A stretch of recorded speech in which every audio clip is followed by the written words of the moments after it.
Hello everyone, this is the Crimson Cure, welcoming you to the Crimson Tower, a place where we keep a feminine foot on the neck of the gynocracy, feminism, and black male misandry.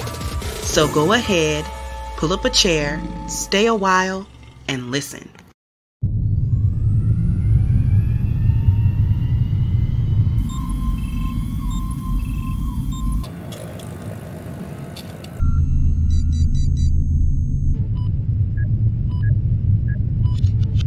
Okay, we're downloading A-Game's formula. 3, 2, 1.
Hey there, my Crimsonites, and welcome to the Crimson Cure channel. I am your host, femininity coach, and author of the Crimson Cure, and this is my perspective. So what have I got for you today? What women can learn from Jeannie Mai. So I'm going to read an article to you, and then I'm going to come back with my commentary and my perspective.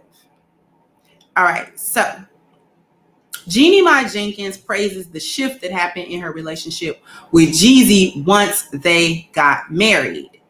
Jeannie Mai Jenkins is loving life with her husband Jeezy by her side. While chatting with people at her Owl's Brew boozy tea party at the Wheelhouse in Los Angeles on Friday evening, the 42-year-old real host opened up about the shift she and her husband felt in their relationship following their March wedding. Noting that she is so grateful for how the pair's bond evolved after their nuptials, Mai Jenkins tells people that shift marked a moment that I've never felt before in my life. It marked a moment of deep, sacred, invested commitment to this person. It was different than anything I've ever experienced because I am older. I know what I want. I know what I need, she continues. And even more than that, I'm willing. I'm willing to make the compromises and the changes in myself, in my choices to see what I could squeeze out of this love that's available for me. When you have somebody that loves you so much, especially in the beginning of our relationship, it's important to savor that person's hopes and their dreams. And all too often, we either kind of take it for granted or we start prioritizing differently, adds Mai. And so you lose that person's excitement. And I don't want to do that to him, and he wouldn't want to do that to me. On March 27, Mai Jenkins wed musician Jeezy, who was 43, born Jay Wayne Jenkins, during an intimate ceremony at their Atlanta home. While C19 spoiled their original plan to get married overseas, Mai told the fashion magazine that they still wanted to have a small ceremony with loved ones to celebrate the moment. The couple also confirmed that they provided C19 tests for everyone in attendance. We were really looking forward to having all our friends and family there to celebrate, she shared, but we had to change all of our wedding plans due to C19.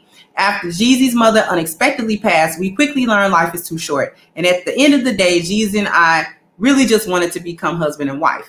So we decided to turn our original wedding into a mini-moni where we exchanged our vows in front of our immediate family and a few close friends, she explained. The couple began quietly dating in late 2018 after meeting on the set of Mai Jenkins' daytime talk show, but they didn't go public with their romance until August of 2019. At the time, the California native joined the Grammy nominee as he hosted the inaugural Snowball Gala in Atlanta. Less than a week after people confirmed their relationship, the pair went Instagram official while enjoying a day at the beach. Mai Jenkins and Jeezy then got engaged in March 2020. The put-on artist initially intended to pop the question during a Vietnam getaway, but the pandemic resulted in him bringing Vietnam to the Dancing with the Stars along with a romantic quarantine date night. We both went through enough in our life to connect on the understanding that love should feel safe, honest, and pure, Mai Jenkins told People in November of 2019. Immediately, that was magnetic attraction. We are very attracted to each other's passion to serve. So because we have a mutual joy of having purpose, we're going to find a way to do that together. Alongside Jeezy, another love that Mai Jenkins currently has in her life is her partnership with Owls Brew as a chief brand officer, focusing on brand strategy and innovation. The company sells tea-based spiked and sparkling beverages. According to the Holy Moly correspondent, the partnership is a perfect match for her, as tea has always been an important part of her life. I know tea well, she shares. Growing up Chinese and Vietnamese, tea is a staple in our family. It was what I used to get rid of my anxiety, how to clear my skin, how to gain weight or lose weight, and how to study better. And so to see tea now as a party beverage that you crack open and use to celebrate with people, this is an extension of what my culture has taught it to be, she continues.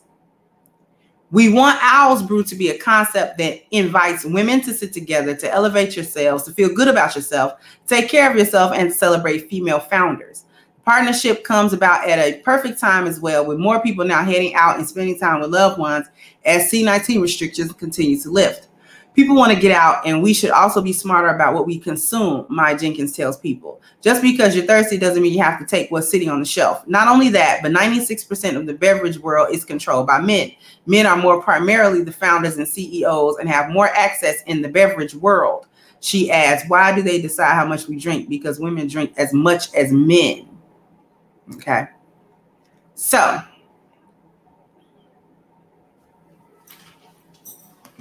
let's take a look at that article. What I thought was very key here is Jeannie Mai's age and Jeannie Mai's background, okay? Jeannie, even though she was raised in a different culture than an ADOS woman, she was still, by her own admission, was raised by a gynocrat, okay? Jeannie Mai has explained when she first came out and said, I'm going to submit to Jeezy, and her co-hosts had an issue with that. She kind of explained why she was changing her value system, okay? Which is really what she did. So she went on to explain earlier before about how her mother was a very domineering woman, and that she basically was a gynocrat in the house. She, you know, had the masculine role. Her father was more or less very quiet. He just wanted to keep the peace, things of that nature. And her mother was very dominant and very masculine and very angry and very, you know what I'm saying, able to dictate what was going on. And Jeannie was saying how she had carried her previous relationships previous to Jeezy, how she was carrying those relationships more or less sort of like her mom, even though she didn't necessarily agree with all of the ways in which her mother had carried her relationship with her father. And those relationships did not work. So when she began to date Jeezy, she was saying how she knew that approaching the relationship with him in the same way that she had approached relationships prior was going to end in failure. So she didn't want to fail because she had actually fallen in love with Jeezy and did not want that relationship to end, especially on the back of her actions, doing things that she actually realized would end her relationship like it ended previous other relationships. So what did Jeannie Mai begin to do? See, when she actually says that the switch happened after their marriage, okay, she is talking about how she felt. She said it marked a moment of deep, sacred, invested commitment to this person. And it was different than anything I had experienced because I'm older. I know what I want. I know what I need. And there are actually a couple of points that I want to break out about this as well and break down about this. Jeannie is 42. So she's just a year younger than me, raised by a gynocrat. But Jeannie was one of them women that I actually talked to on my channel. 1 foot in the gynocracy, 1 foot out, because even though she was raised with that gynocratic thinking and an example of a woman who was domineering in her household, she actually understood that, you know what, I kind of don't want my relationships to go this way, because even though my mother's married, this isn't a very happy situation necessarily. And I'm not even really feeling how she carries my dad, right? But because you grew up in a gynocratic society like this, you have a tendency to lean towards it because you don't really have examples of women doing other things. And even when you hear about women doing other things, the gynocracy, they talk about the women so badly that you don't want to be counted in that category, because the first thing that everybody said about Jeannie Mai when she first came out and said, okay, I'm getting married to Jeezy and I'm going to submit to him because that's my husband, everybody called her a pick me. Everybody started calling her names. Even her co-hosts had strong opinions, especially Lonnie had strong opinions about whether or not she should submit and this, that, and the third, and basically how this woman should carry her relationship out in her marriage, which doesn't rub no skin off nobody else's nose anyway. So it's really wasn't any of their business. But what Jeannie was trying to do was demonstrate a different path in her own way. I think that Jeannie was trying to demonstrate, listen, just because you grow up in a society that says that women have to act this way and act that way with their men, and this is acceptable, it also doesn't lead to any good outcome. You're also not getting the fulfillment of being with a man for real, being in a real committed relationship, a real committed marriage where you're not just thinking about what you can get.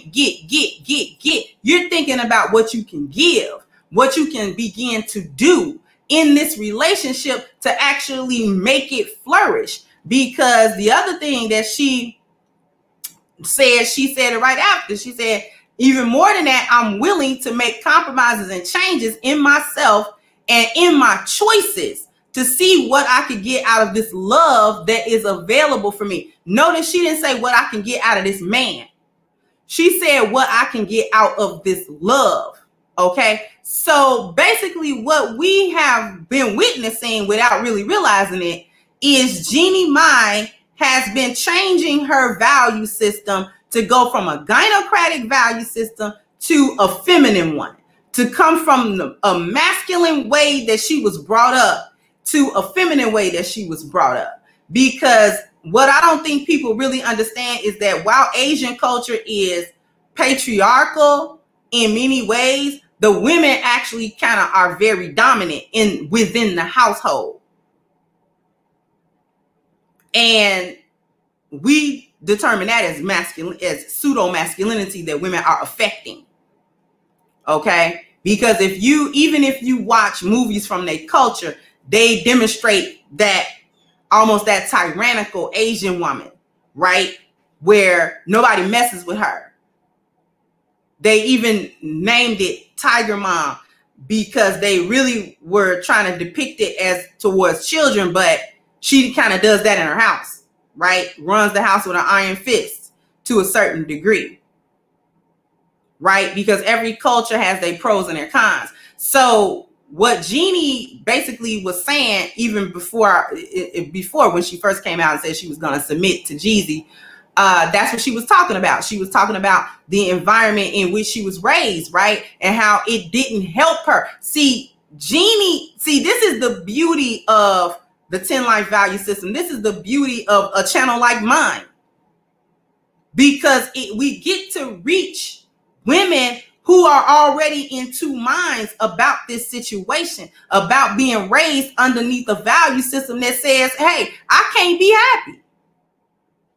And what about when I want to do the traditional things that a woman has always been called to do? What about if I want to actually have a real marriage, not a superficial marriage like the Erica Menas of the world?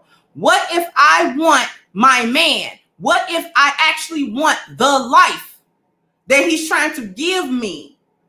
The fulfillment, the eudaimonia, finding my lane as a woman and learning to appreciate that space, learning to appreciate the feminine space for what it is, and then understanding that I actually can attract more bees with honey than I ever could with vinegar.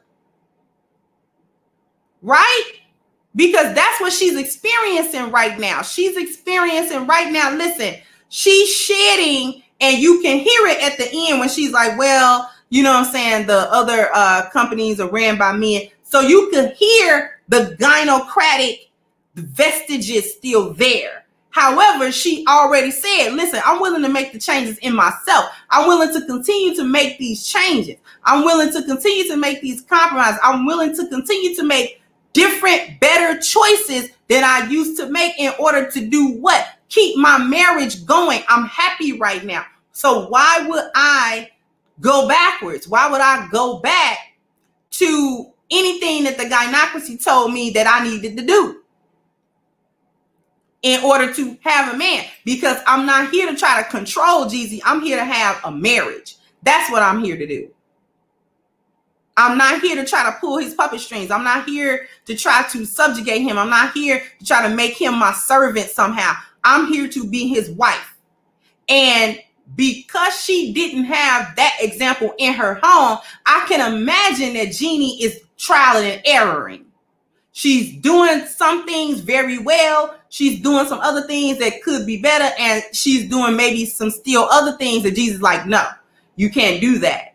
And it really takes a man that has leadership and SOS to really pull that out of a woman who has been raised in that gynocratic thinking and doesn't really want to be that, though. She doesn't really want that.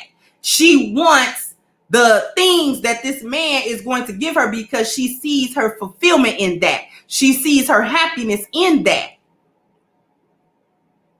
This is what she's come to understand.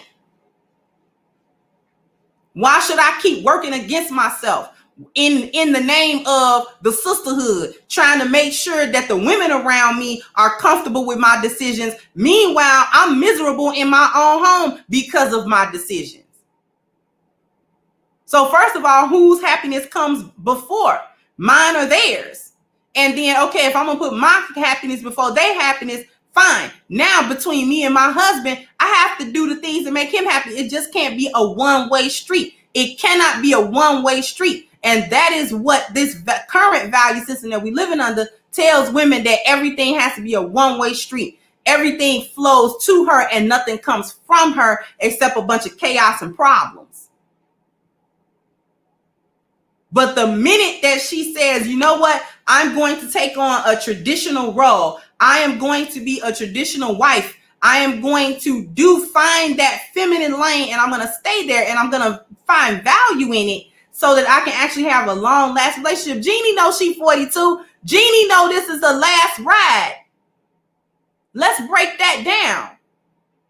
It ain't too many coming out no more. And this man has married her. She ain't trying to mess this up. And I'm not saying that she's thinking it in a gynocratic way. She's thinking, listen, I already have the kind of man I've been wanting. Why go anywhere else? Why do something to jeopardize what I now have when it's making me happy?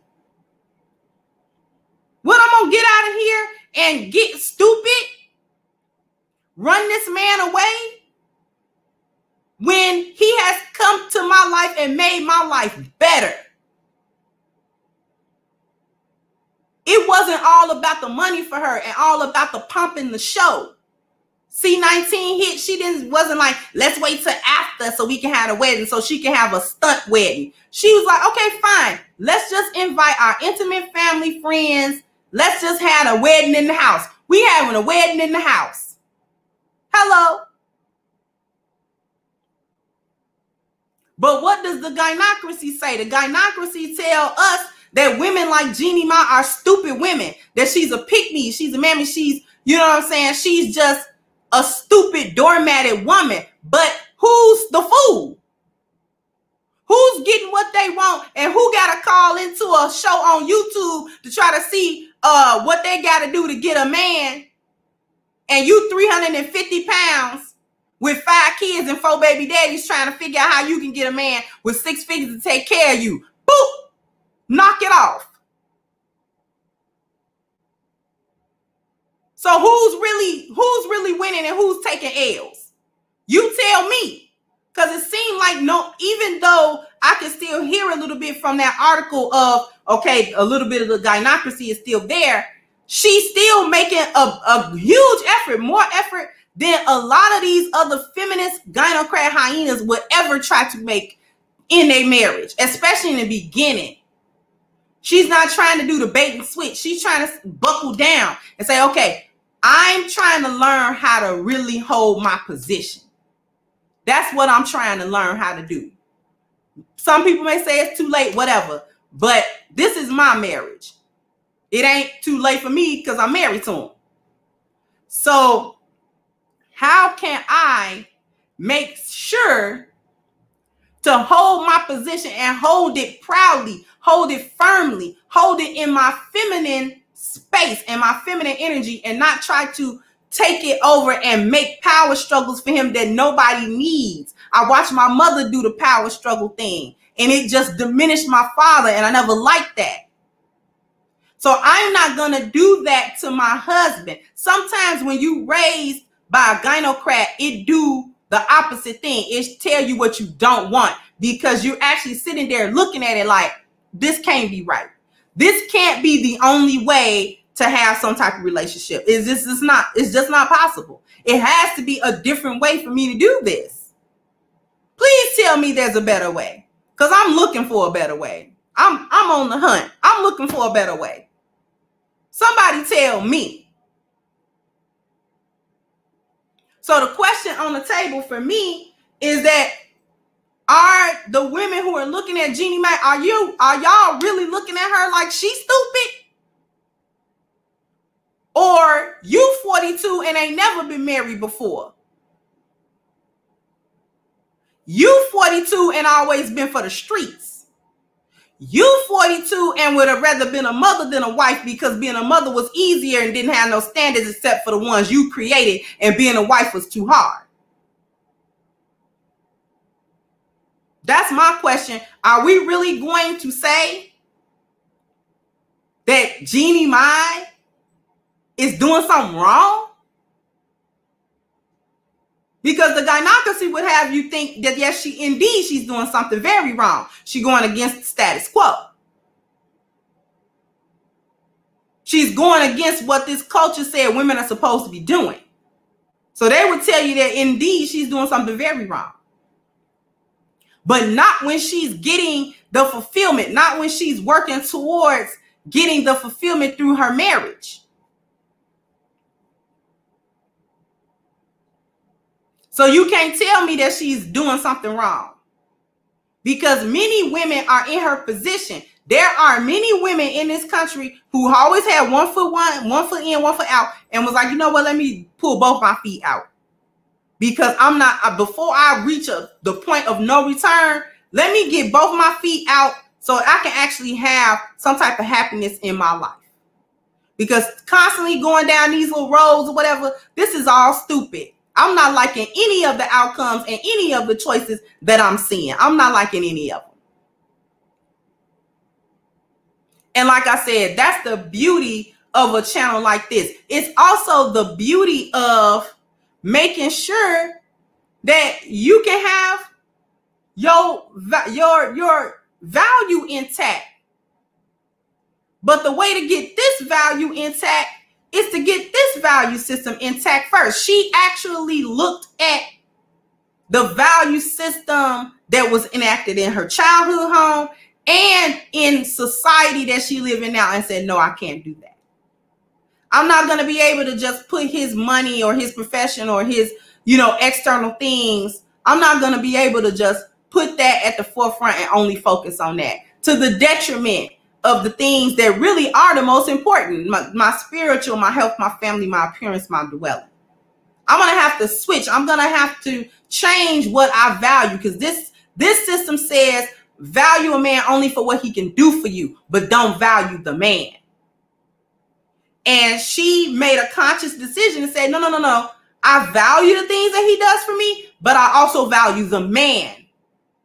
And that is one of the biggest differences between a hyena and a lioness, a gynocrat and a feminine woman.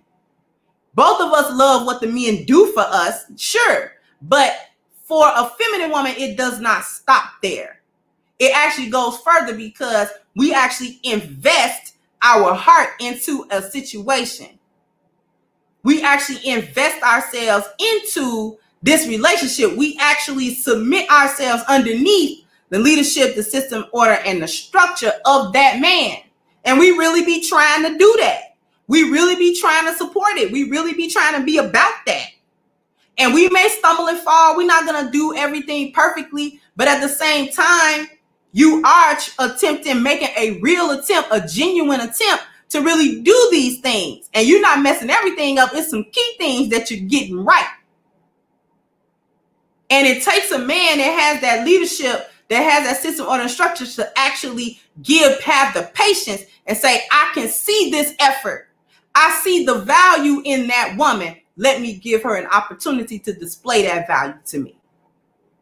Yeah, is she going to do some stuff? I'm not going to like it. I'm not going to like everything. She's not going to do everything perfectly, but that's fine. As long as she doesn't do anything so egregious that we can't come back from it, I'm actually going to do what? I am going to give her, I'm not even going to spend time with her. I'm going to give her time to demonstrate the value that I see in her. See, can she demonstrate it? Because yes, she's got a little trouble, but it's not overwhelming. And she's willing to mitigate that trouble. She's willing to make changes and make decisions and make choices that actually minimize the amount of chaos that I actually have to deal with. So she's trying to make herself manageable for me. She's trying to make herself manageable so it can be easier for me. And lastly, she removes the threats off of the table. She's not coming in with these power struggles and all of this foolishness where it makes me super apprehensive and super skeptical about everything that's going on.